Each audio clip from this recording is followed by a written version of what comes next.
Let's talk black girls must die exhausted. Bling bling. Bitches is men. Yeah, there's nothing to say after that. That's just it. But for my girls, it always gang, gang, gang. That's also why they be calling your friends hoes. And I like Tabby, but that was a no-no. You don't break girl code. Cause me always. All right, let's talk black girls must die exhausted.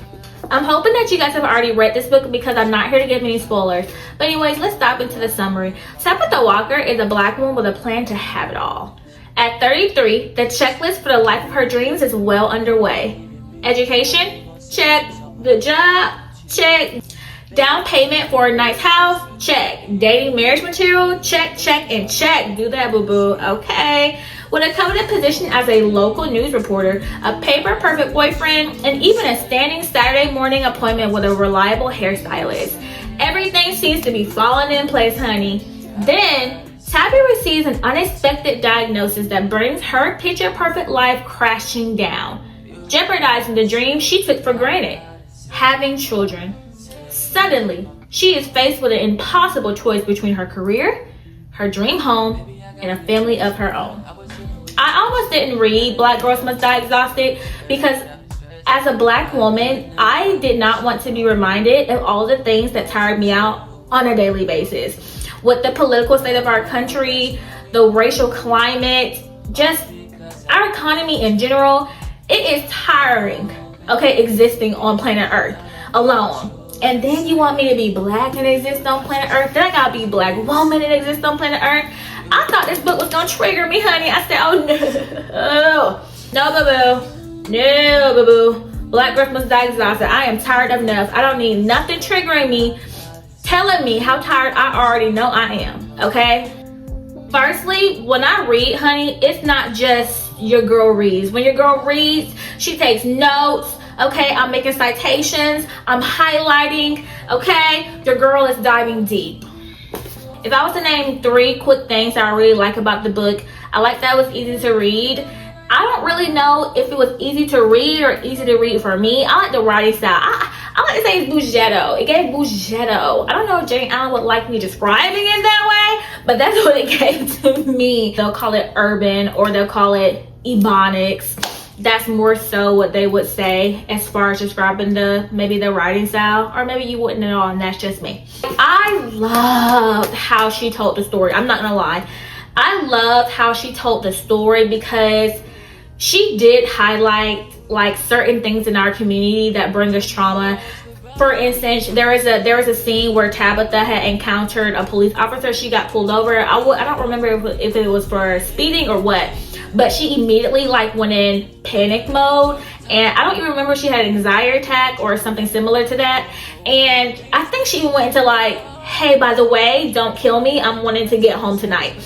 And the officer was like, yeah, that makes 2 of us. I like that Jayne Allen highlighted the relationship between the black community and the police.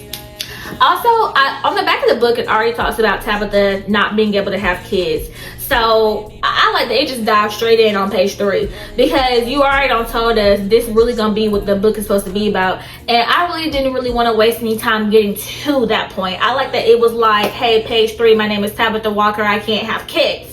Okay, now let me show you how I'm gonna have to turn my life upside down so that we can see if we can get this ball moving and we can change this diagnosis. I also like that we got to see Tabatha's whole story. I feel like we got to be able to see her career, her family life, her friendship life, and her romantic life. And I love that it all came full circle. All right. So there were some topics and themes that came up that I was interested in. So I notated a couple of questions that like piqued my interest. Oh, I like that question. I like that question. Let's start with this one. I put this one as number 1, but let's dive into something juicy immediately. So on my notes, I put page 115. Tabatha is talking to herself, wondering about whether Rob and Alexis are really happy as they have been through a lot, and he has even given her an STD. How much is too much to reveal to your girlfriends about your relationship? I don't talk to anyone about my relationship. First and foremost, let me say this, honey. Okay, I'm a Southern girl, Southern belle, raised in the sticks in Georgia. Okay, you know, the aunties, the grandmas, the elders in our community, they gonna tell you one thing. If it's not on paper, you're single, boo. You just got a friend And you might live together, but that's your friend, okay? So unless you get a ring, A bling bling. Bitches is mad. unless you got a ring, you just got a friend, okay? So according to my aunt, I have a friend, okay? But I do not discuss my relationship with anybody. I am really big on that. I actually think it is such a betrayal for my partner to discuss any of our business with anyone but me. Okay, unless you're paying a therapist to talk to someone, like you need professional assistance in regards to your life and our relationship comes up, that's one thing that I will give you leeway with, okay? Because I think therapy can be healthy and I think therapy allows individuals to grow, and I'm not gonna stunt my partner's growth because they might need to talk to someone who's professional. See, someone who's professional should be unbiased. You understand? Your friend, your homie, your bro, your dude, don't be telling them my business. Okay? If something happens between you and I, that's between you and I. Because this is what I always feel like will happen. Let's flip it. When my friends come to me about their significant other, and you just consistently telling me stuff about this man, consistently telling me bad things. He don't cheated, he don't give you STD, you don't find something in his phone, he liking girls' pictures, he putting his hands on you, he not taking you on dates, he verbally abusing you, whatever the case may be. What you think I'm supposed to think? You got a good man? No, I don't think you got no good man. Okay, I'm thinking you need to go get another man. That's what I'm thinking, okay? And the friend I used to say these things. You need to leave him, go get another man. The problem is the women don't leave. They continuously endure whatever behavior, bad behavior, or whatever negative things are going on in the relationship. And here I am, barely know the man, can't stand the man, hate beside the man, don't want to be around the man. Really, why is he breathing? Okay, and don't bring him around because why is he here? Why is he here? I feel like whenever you tell your friends too much information, they hold on to that. They hold on to everything you tell them. And you can wake up and forget that person because you love that person. But your friend not gonna forget on May 16th that your husband gave you chlamydia. They're not forgetting that. Every time they see him, nose stuck up in the air. That's what I used to do, huh? Even if they don't mean to, okay? It gives, hey, hello. So to me, you should never speak negatively about your partner unless you are ready to leave. That is when I feel like, oh, it's time to reveal it. By the way, all this has been happening. This is why the relationship has ended. Unless you're ready to leave, don't tell me nothing. And here's the thing too. Some women have the friendship where they know they can talk about each other's partners and they know they're not going nowhere. And they can do that. Oh, he ain't nothing. He ain't shit. F him. I'm leaving. Knowing she gonna be in his bed tonight. You understand? Some friends are so similar in that way. They understand that we can speak in this way, but my man's still my man. Okay, I am not like that. I take people so seriously when they tell me negative things about their partner and they tell me they're gonna leave. So also I think there's like if you want someone to talk to, I'm just not that friend for you. I don't really think if you're going to stay, you need to tell me negative things about your partner. And if you are going to stay and you just want to tell me that. I'm someone who can appreciate honesty. Hey, this is what I'm going through with my man. I'm going to stay. You ain't really got to provide me a reason why. And some people may feel like, well, you're not a good friend. I just don't believe in that aspect of friendship. That is a strong point for me. Because if I love you, it's going to be hard for me to watch someone provide you with something that's not love. And I'm going to feel like you need better.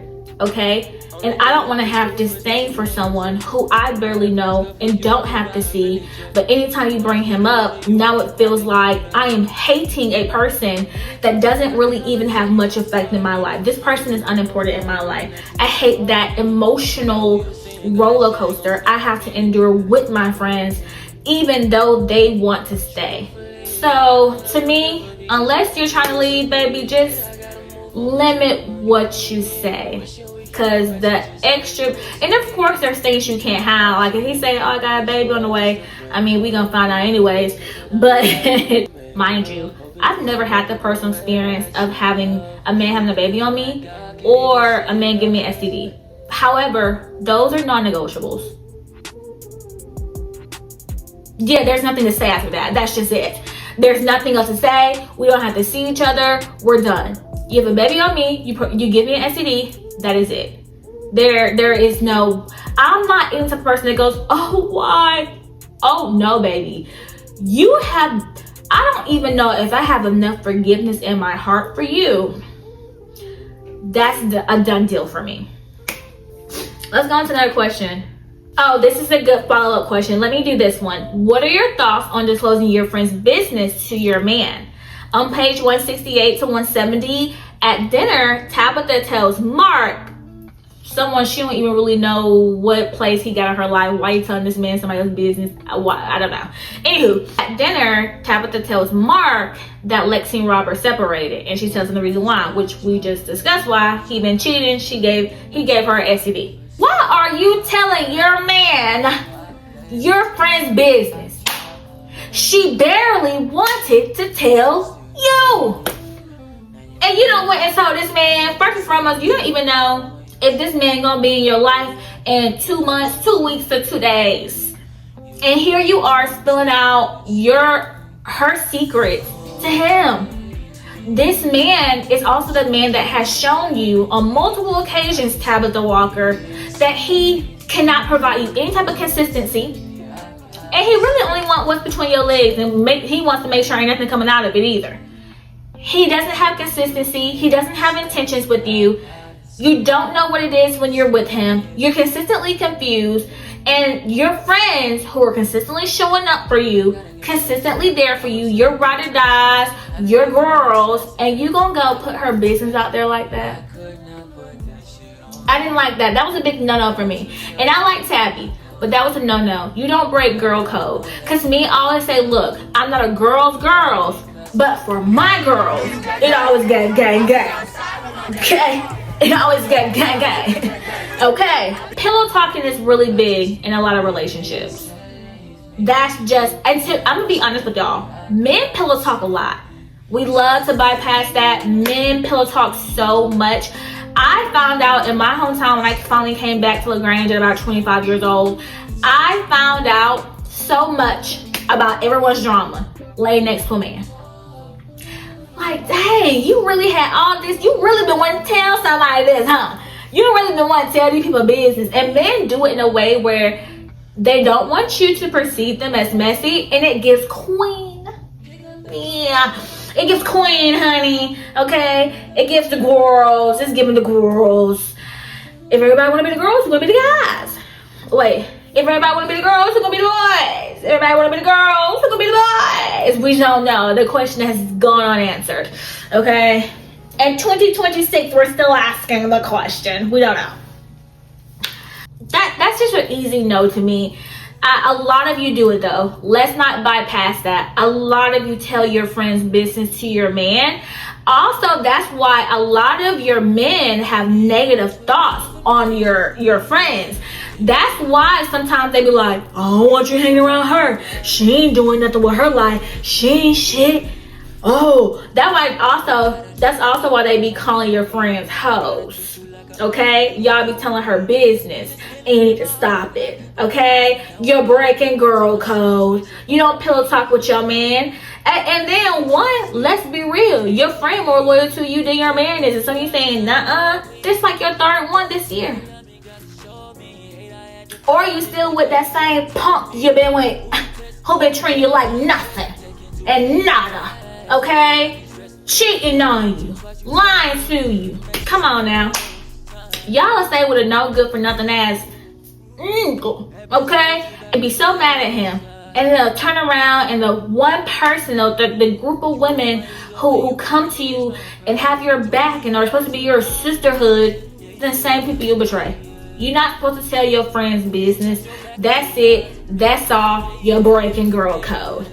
I see you. See you. We good. Okay. We good. I see you. I see you. Each other. We see Okay. each other. Let's go to this one. Let's talk about fertility. I have a question about that one.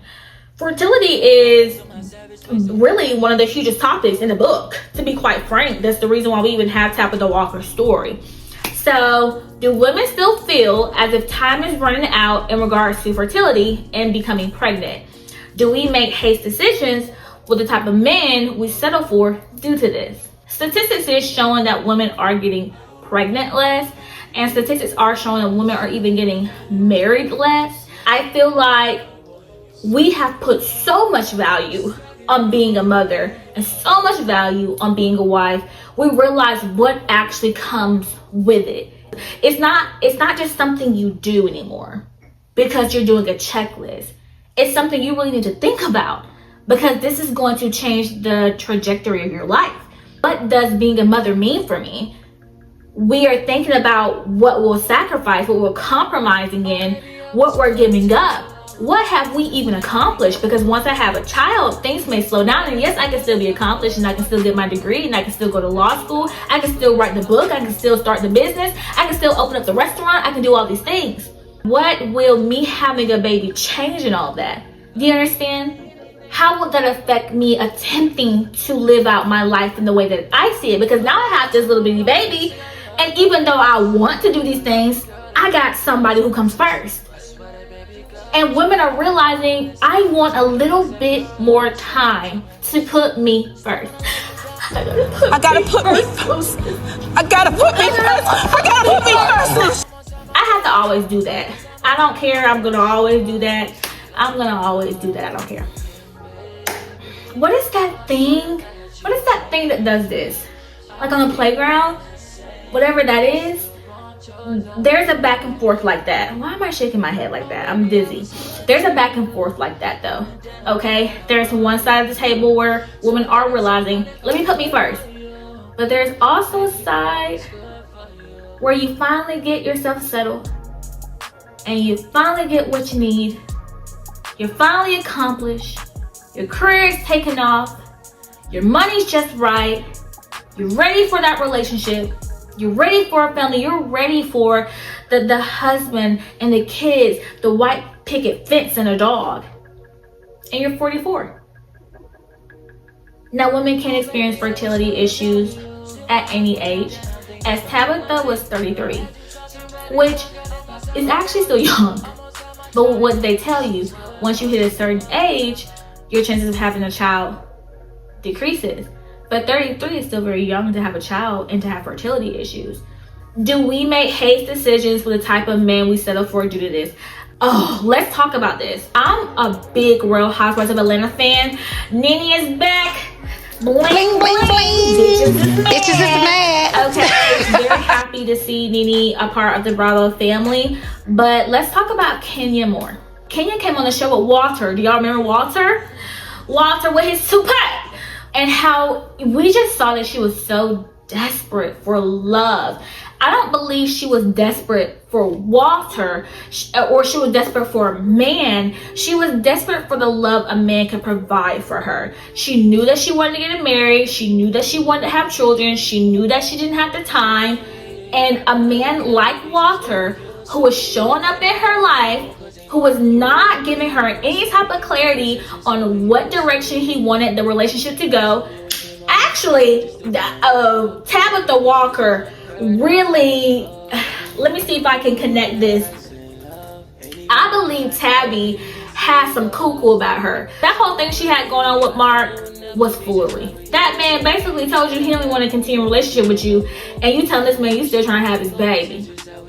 Kenya also did that. Now let's get back into Kenya. So we seen Kenya with Walter, right? And then Kenya went to Matt.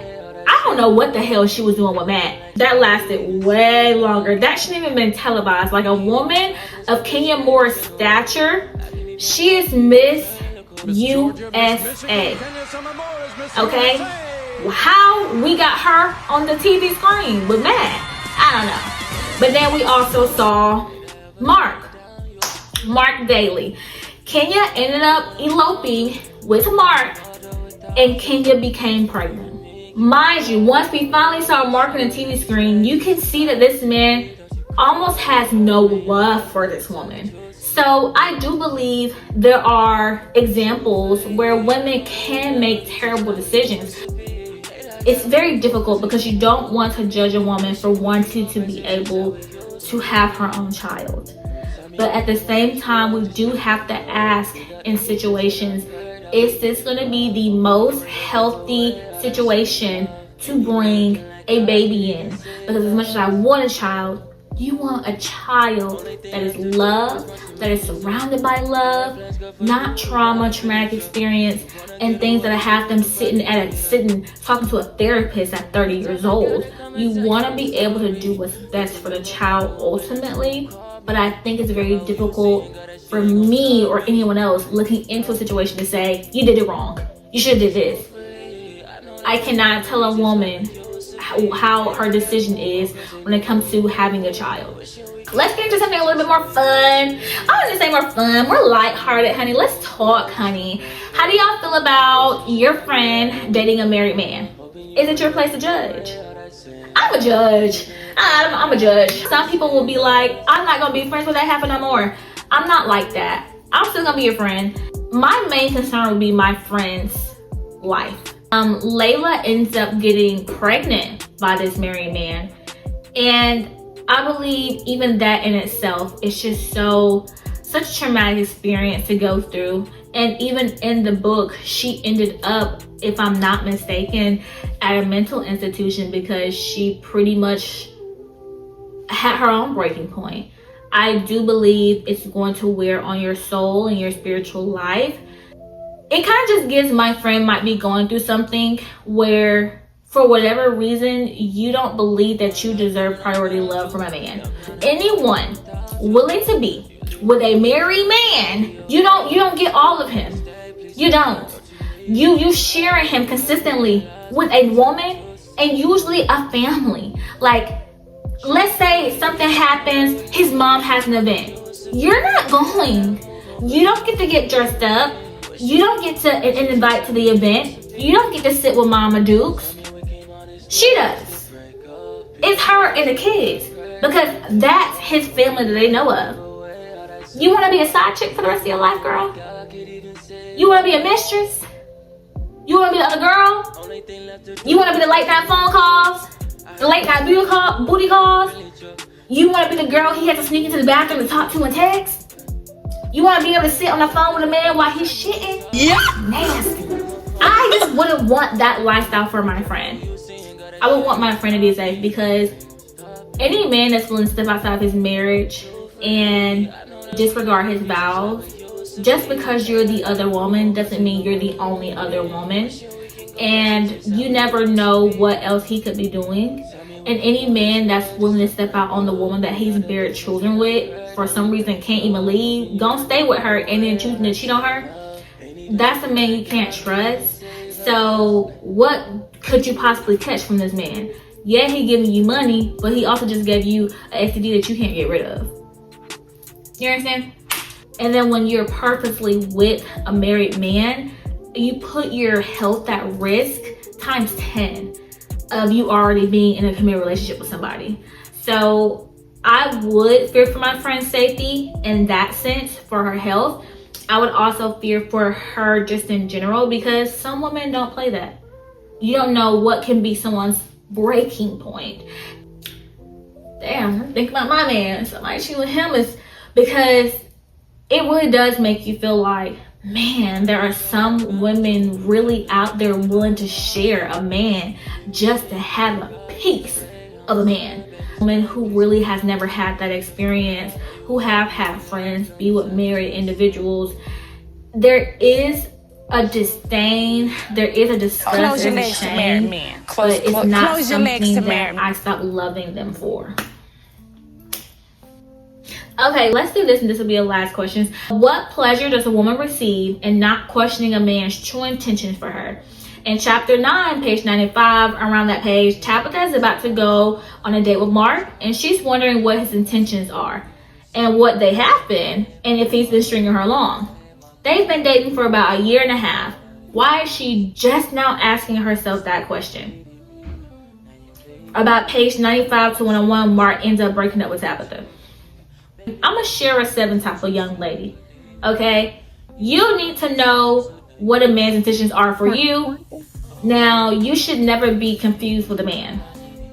You being confused with a man means that he's purposely not giving you clarity. 9 times out of 10, either he knows exactly what he wants out of the relationship or does not want out of the relationship, and he doesn't want to tell you out of fear of losing you. It's very selfish. And or he just does not know, which means 9 times out of 10 he might not really know about you. And if you're the person in his life that he wants to do life with, or if he wants to be committed with you, which means he's using you as a placeholder. Regardless, it leaves you getting the short end of the stick. I'm not saying men cannot lie about their intentions. They lie. That's what they do. But I'm also saying that if someone is not willing to provide you clarification and clarity when it's requested, then you shouldn't move forward. Okay? What I didn't like about the whole Tabatha, one, I don't like Mark. Probably will never like Mark. I'm not saying Mark is a bad person, but I do feel like, and I haven't even finished the series, so I might like him at the end, but I don't think I am. Because I don't like when men put women through a lot and they finally feel like, hey, I'm finally ready for you. Like the Miss Parker, Professor Ogilvy type of situation. I gotta beg and wait around and watch you be with all these women, and now all of a sudden you're ready for me after you done been hoed out. No, sir. So, and I also don't like that I feel like men exhaust all their options before they finally settle down with the woman who's been around the longest. I don't like that. So I'm never probably gonna like Mark. Now, I do feel like Tabatha was very career driven, and I believe her being career driven allows her to take, and I want to say this the right way. In my perspective, career driven women can sometimes lack the attention or the attentiveness in relationship that's needed. Sometimes men can fool them a little bit more because they don't got time to be running behind a man. I don't got time to be questioning you 24/7. When we spend time together, I'm going to enjoy that time together because we're both so busy. I'm busy. I have a career. I have a life. I have dreams. And I don't have time to be sitting here with the couple hours that we have out of the day to be questioning you. Mind you, Tabatha and Mark weren't even seeing each other daily. They were texting and talking daily. They weren't seeing each other. I think she said they saw each other maybe once out the week or 2 or 3 times out the month. They weren't even spending quality time together. Okay, you'll have to correct me if I'm wrong because I could be wrong on the timeline, but from my understanding, it really did not give quality time. It didn't give that they had a real strong relationship. Okay, because if I'm barely spending time with you, you always at work and I'm always at work. We ain't got no kids. We go on a couple of dates and we have a couple late nights. That seems like dating more than a committed relationship. And that's what it seemed like to me that they were doing. Dating. And from what the way that Mark be talking, I don't even think he was just dating her. But that's just my perspective. That's not something that was talked about in the book, but it really did just kind of give, are y'all really together? He did break up with her, but it never gave that he was all in. It just never did. The fact that she finally started to question, like, hey, it's been 2 years, is this going anywhere?